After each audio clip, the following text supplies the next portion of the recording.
जीव हमारी जाति है, मानव धर्म हमारा। हिंदू मुस्लिम सिख ईसाई धर्म नहीं कोई न्यारा।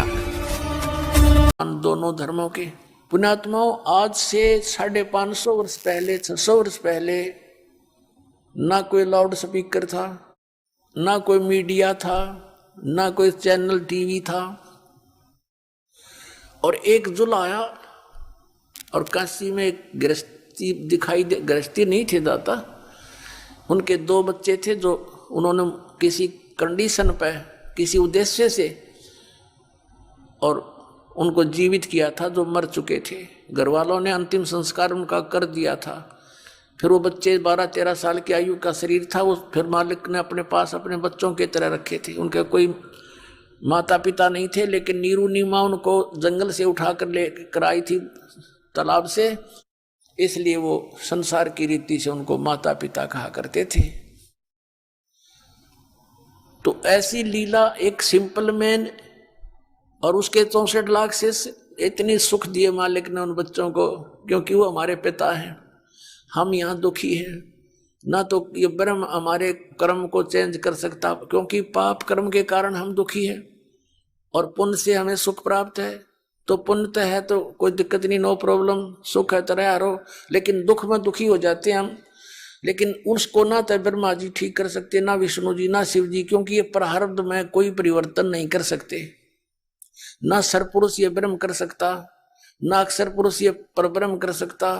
केवल परम अक्षर ब्रह्म यानी पूर्ण परमात्मा सतपुरुष कबीर देव जी ही कर सकते हैं।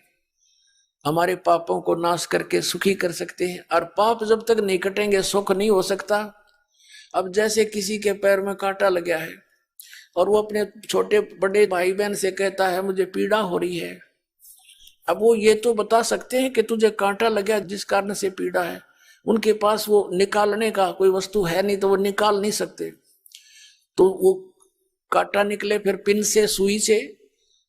तो ऐसे ही जैसे अभी तक जिन भी महापुरुषों से आप मिले, इरादा स्वामी पंथ वाले, धन सतगुरु वाले, जितने भी आज तक पंथ वाले हैं, उन महापुरुषों को छोड़कर जो भगवान से मिले, उनकी वाणी को छोड़कर सभी ने यही कहा कि भी कर्म तो भोगना ही पड़ेगा, इसमें कोई परिवर्तन नहीं हो सकता। भक्ति करते रहो, आगे सुखी हो जाओगे। अरे भले पुरुषों, किसी के पैर में कांटा लगा हो और कोई किसी के पास जाए कि मुझे किस कारण से दर्द हो रहा है, पीड़ा हो रही है, तो पैर धो धा के ये तो बता सकते कि आपके कांटा लगा है जिस कारण से पीड़ा है। और फिर ये कहे कि कांटा तो निकलेगा नहीं, ये पीड़ा बंद करनी मेरे बस की बात नहीं, जूते पहन लो, भविष्य में कांटा ना लगेगा। भले आदमियों, कांटा लगे पैर में जूता पहना नहीं जा सकता, वो तो कांटा निकले और फिर जूता पहनाया जाए, फिर इस डर से वो पहने रखेगा, कभी नहीं निकालेगा कि भगवान कहीं फिर से कांटा ना लग जा। तो ये पाप कर्म के कांटे जिस जिसके लगे हुए हैं वो पीड़ित हैं, और इन महापुरुषों के पास भटक भटक कर धक्के खाकर थक जाते हैं, सोच लेते हैं कि अब कहीं राहत नहीं मिलने वाली, क्योंकि वो उस सत्र के संत नहीं है, वो उनका कनेक्शन उस परमात्मा से नहीं है जो पाप नाश कर सकता है। और पाप नाश होने से सुख होगा, कांटा निकलने से पैर की पीड़ा नाश होगी, समाप्त होगी। तो जितने भी ये साधु संत थे अभी तक ये मूर्ख बना रहे थे, मैं मंत्र जंत्र भी बताते रहते, लास्ट में कह देते तुम्हारे प्रारब्ध का कर्म है, भोगना ही पड़ेगा। अब निश्चय हम सोच लेते भाई ठीक है, तो मेरे पीछा छूटेगा, फिर भक्ति की क्या आवश्यकता है? अगर ऐसे बिरान मट्टी होकर मरना है, फिर भक्ति की क्या आवश्यकता है? भगवान को मानते हैं, सर्व सुखदाई है, सभी दुखों का नाश कर सकता है, इसलिए उसकी खोज हम गुफाओं में पता नहीं कहाँ कहाँ बैठे संतों के पास करते रहे। तो परमात्मा कहते हैं पर्वत पर्वत में फिरा कारण अपने राम, राम जैसे संत मिले जिन सारे सब काम। तो पुण्यात्मा, वो सुखदाई परमात्मा है, उस पर हमारा दुख देखा नहीं जाता। पर परमात्मा कहते हैं अनंत कोट बाजी जहां मन रचे सकल ब्रह्मांड, और कह कबीर मैं के करूं यू काल करे जीव खंड। अब कबीर साहब जी आखिर में ये कह देते हैं मैं इतना समर्थ हूं कि सारे ब्रह्मांडों को रचना मैंने करी और मैं 1 मिनट में न सुखी कर दूं। जय मुझे मेरे पर विश्वास कर लें और मेरी बातों को मानकर साधना कर ले। लेकिन कहते हैं आखिर में कि कह कबीर मैं के करूं, यू काल करे जीव खंड, ये हमसे निकाल ले जाता है काल। यहां से कोई न कोई ऐसी मन में भूतनी बांट दे इसके क्योंकि अज्ञान हमने घना सुन रखा। ज्ञान केवल एक सतलोक आश्रम बरवाला में, बाकी सब जगह आध्यात्मिक अज्ञान भरा पड़ा है। तो उस आधार से सभी आधारित है, और यहां से गए हुए प्राणी को कोई ना कोई सा सिरफिरा मिल जाता है कि वो किसी ने संत बना दिया। वहां क्या ऐसी नारी बात है, वो तो सबको नो कहता है इनके पास ज्ञान नहीं। दास नहीं कहता, उनका इतिहास कहता है कि उनके पास ज्ञान नहीं है। तो वो फिर बेचारा डगमग हो जाता है। नानक साहिब जी से किसी ने प्रश्न किया कि हे प्रभु, हे महात्मा जी, आप हमेशा यहाँ खोए खोए से रहते हो, चेहरे पर आपका कोई खुशी नजर नहीं आती। तब उन्होंने कहा था कि ना जाने काल की कर डारे और किस विध ढल जा पासावे, जिनाते सरते मौत खुड़क दी उन्हानो केड़ा हासावे। कि यहाँ पर हंसे किस बात पर, एक मिनट में ना जाने के बिजली गिर जा। जैसे एक खुशी मना रहे थे, विवाह था एक लड़के का, डीजे बजा रहे थे, नाचे बहन भी भाई भी सारे रिश्तेदार, शराब पियो घोटी लाए। अगले दिन बारात जानी थी। उस शहर से 10-15 किलोमीटर गए थे, वो दुल्हे वाली कार एक ट्रक से टकरा गई और 7-8 व्यक्ति थे, उसमें सारे मर गए, दुल्हा भी मर गया। अब बजा लो डीजे।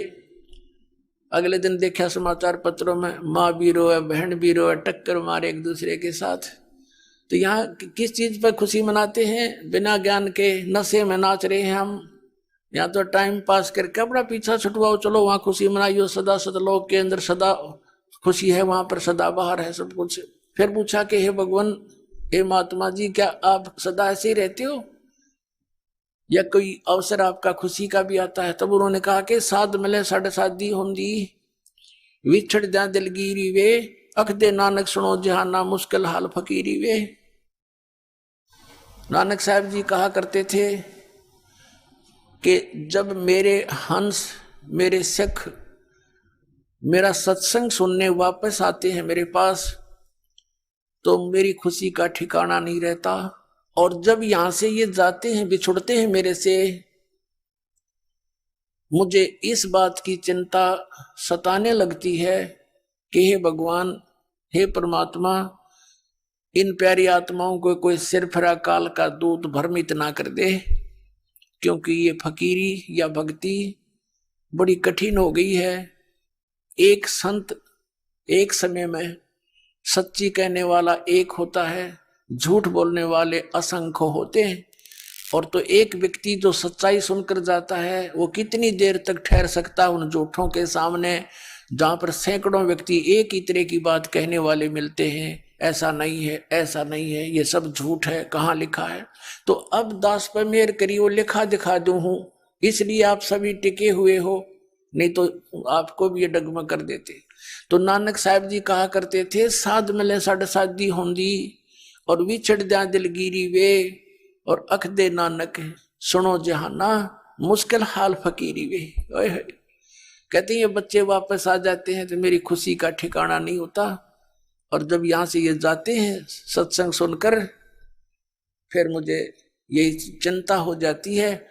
और जब ये न्यू के न्यू वापस आ जाते हैं, तो फिर साध मिले साढ़े शादी होंदी, विछड़ जा दिलगीरी वे, अख दे नानक सुनो जहाना मुश्किल हाल फकीरी वे। तो पुण्यात्मा, सच्चाई तो केवल बरवाला आश्रम इसार के अंदर और सब जगह ज्ञान भरा।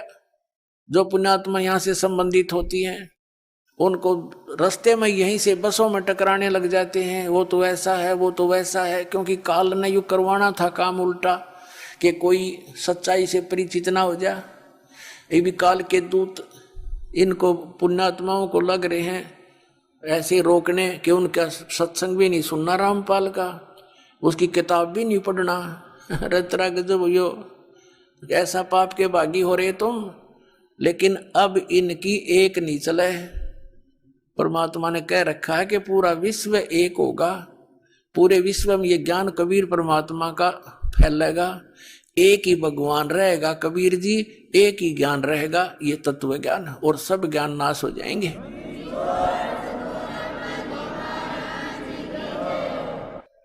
और सभी परमात्मा के बच्चे भगवान की चर्चा किया करेंगे। जहां पार्कों में बैठकर इधर उधर की बकवादें गढ़ते हैं, कोई राजनीति की बतलावे, कोई बहु बेटियां की अच्छे बुरे होने की एक दूसरे ने कह के अपना मन हल्का करता है, टाइम वेस्ट करता है, कोई ताश खेलता है, कोई गुट्टी लाता है, कोई 2 नंबर के काम करके सारा जीवन नरक बना रहा है अपना भी और परिवार का भी। इस ज्ञान से परिचित होकर आपको ये रिश्वत, मिलावट, चोरी, ठगी, जारी आपको विष दिखाई देगी तो पुण्यात्माओं, विष को कोई खा नहीं सकता। क्या कहते हैं, जैसे किरका जहर का रंग होरी हो, कहो कौन तिस खावे राम रंग होरी हो।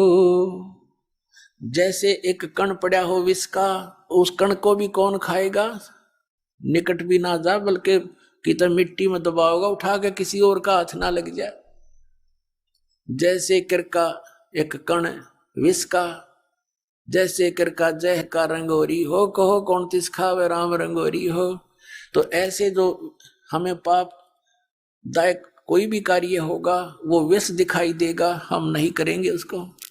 हम पैसा नहीं लेंगे किसी से रिश्वत, क्योंकि वो हमारे लिए जबरदस्त बाहर बन जाता है। आप देखते हो जिसने किसी से रिश्वत ली या कोई और कारण से पैसा ऐंठा, अगले जन्म में बैल बने और मंडी के अंदर वो आदमी तो आदमी बने और वो बनेगा बैल। मंडी में एक अकेला जोड़ा जाता है एक बग्गी के अंदर, और इतना ऊंचा बोरी भरकर उसका ऊपर बैठ कर लठ मारे। वो रिश्वत लेने वाला अधिकारी अब बैल बनकर लठ खा रहा है उस धनी के, वो सारे पूरे करेगा। तो पुण्यात्माओं, इस प्रकार हमने इस तत्व ज्ञान को समझना है। फिर क्या, हम अपने प्रसंग पर आते हैं कि उस समय परमात्मा कबीर साहब जी एक ही दिन में हजारों जगह प्रकट हो जाते थे, अपनी प्यारी आत्माओं को ज्ञान सुनाते थे, आशीर्वाद देते थे।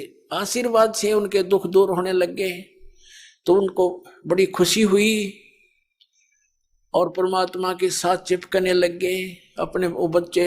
तो 64 लाख शिष्य कबीर भगवान के शिष्य हो गए थे तो आज से 600 वर्ष पहले। तो पुण्यात्माओं, वो सिंपल मैन नहीं था, वो सिंपल संत नहीं था, वो संत रूप में स्वयं परमात्मा थे। अब जो दास आपको बताना चाह रहा है कि वो परमात्मा कौन है, कैसा है, कहाँ रहता है और कैसे मिलता है, इस दास के सत्संग का यही उद्देश्य है कि परमात्मा की सतिथि से आपको पूर्ण परिचित कराऊं और वो मार्ग बताऊं जिससे भगवान मिला करते हैं, वो सतनाम आपको दूं जिस पर अभी तक बैन लगा हुआ था। इस सतनाम को परमात्मा ने आदरणीय धर्मदास जी को दिया, लेकिन आगे देने से मना कर दिया। इसी सतनाम को परमात्मा ने आदरणीय मुल्कदास जी को दिया, लेकिन आगे बताने से मना कर दिया। इसी सतनाम को परमात्मा ने कबीर साहब ने आदरणीय नानक साहब जी को दिया, लेकिन आगे बताने से मना कर दिया। इसी सतनाम को आदरणीय दादू साहब को दिया, आदरणीय गरीबदास साहब जी को दिया, आदरणीय गीसा दास साहब जी को दिया, लेकिन इनको सख्त हिदायत दे दी थी कि अभी इस सतनाम को किसी को दान ना करना, देना नहीं, लेकिन लिख देना अपनी अमृतवाणी में, अपनी एफिडेविट बना जाना। इस बिचली पीढ़ी के लिए सबको बना कर दिया था कि 2 अक्षर का सतनाम अभी डिस्क्लोज ना करना, ये काल के दूतों का हाथ लग गया तो मेरे बच्चे इससे वंचित रह जाएंगे। आपने समुद्र की साखी में आदरणीय नानक साहब जी की एक अलौकिक घटना पढ़ी, कई बार पढ़ाई आपको, कि मर्दाना और बालाजी ने प्रार्थना की नानक साहब जी से कि हमें लंका दिखाओ, समुद्र तो हमने देखा है भगवान। तो नानक साहब जी ने कहा कि तुम समुद्र के ऊपर मेरे साथ चलो, लेकिन वाहेगुरु वाहेगुरु करते रहो। तो उन्होंने ऐसा ही किया, समुद्र पर चल पड़े जैसे थल पर चलते हैं, और वाहेगुरु वाहेगुरु कर रहे हैं। कौन? मर्दाना और बालाजी। नानक साहब जी उस 2 अक्षर के नाम का जाप कर रहे हैं अब मर्दाना ने देखा कि गुरुजी तो 2 अक्षर का नाम जाप कर रहे हैं, सतनाम। तो मर्दाना ने भी वही जाप शुरू कर दिया। उसी समय समुद्र में डूबने लगा। नानक साहिब जी ने देखा तो और कहा कि मर्दाना, गुरु की करनी की तरफ नहीं देखना चाहिए, वचन का पालन कर। तो फिर वही मंत्र जाप कर इसको त्याग दे। मर्दाना ने फिर वो वाहे गुरु शुरू कर दिया। तो मर्दाना फिर उसी स्थिति में आ गया, जल पर उसी तरह थल की तरह चलने लगा। अब पुण्यात्माओं, स्वयं नानक साहिब जी तो वो सतनाम का जाप कर रहे हैं 2 अक्षर का, लेकिन इसे इसको मना कर दिया, खबरदार इसको जाप किया तो तेरी दुर्गति हो जाएगी। किस लिए? कि यदि ये नाम आज डिस्क्लोज कर दिया, इस पिछली पीढ़ी के अंदर ये काल के दूत, राधा स्वामी, धन धन सतगुरु, सच्चा सौदा, सिरसा, जगमालाड़ी और जय गुरुदेव पंथ, जनोद वाला पंथ, ये सारे काल के प्रलय पंथ है, भ्रमित है ये संत पंथ सभी श्रद्धालु, और इनके हाथ लग जाता है सतनाम।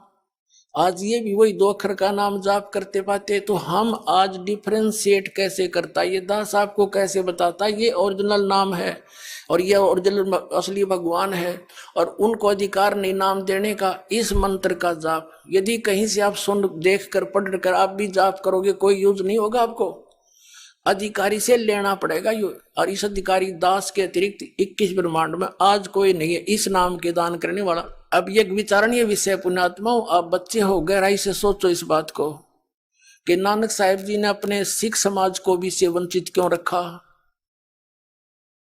अनजान व्यक्ति तैनो सोचेगा कि उन्होंने अच्छा नहीं किया, उनको बताना चाहिए था ये मंत्र, लेकिन उन्होंने महापरोपकार किया, क्योंकि उन्हें कहाँ जाना था। ऐसी विधि बता के अमृतवाणी का पाठ करने की, धर्म भंडारे करने का विधि बताकर चले गए, और उससे वो पुण्यात्मा उस धर्म भंडारे से मालिक की वाणी पाठ करने से मोक्ष तो नहीं होता, लेकिन मनुष्य शरीरों की संख्या बढ़ जाती है। तो उससे वो मनुष्य शरीर प्राप्त करते हुए आ रहे हैं, और इस समय पर आकर ये डिस्क्लोज करना था जब ये सभी पंथ चलकर अपने मैच्योरिटी को प्राप्त हो चुके होंगे, इनको इनके सब ज्ञान का, इनके समाधान और भक्ति विधान का सब जन साधारण के पास होगा। फिर दास बतावेगा, यू भेज दिया दास अपना परमात्मा ने, इनके सब का निर्णय कर देगा कि ये गलत नाम जाप कर रहे हैं, ओरिजिनल नाम ये मंत्र है जो महापुरुषों ने जाप किया, इनका कल्याण हुआ। तो अब अपने आप फैसला हो जाएगा और सभी भक्त परमात्मा के सतनाम का जाप करके मोक्ष प्राप्त कर लेंगे। अब नानक साहिब जी स्वयं तो सतनाम जाप करें 2 अक्षर का, और अपने शिष्य को मना कर दिया कि ये नहीं जाप करना। अब जिस कारण से आने वाले समय में 5वें गुरु गद्दी नसीन श्री अर्जुन देव जी ने सोचा कि इन महापुरुषों की वाणी को संग्रह कर दूं, एक ग्रंथ, एक पोथी का रूप दे दूं, ताकि इन महापुरुषों की वाणी आने वाले समय में पढ़ कर ये पुण्यात्मा अपना कल्याण करवा ले। तो उन्होंने सबसे पहले तो नानक साहिब जी की वाणी को उन्होंने इकट्ठा किया, फिर अन्य महापुरुषों की और अपनी भी। तो उसमें क्या देखा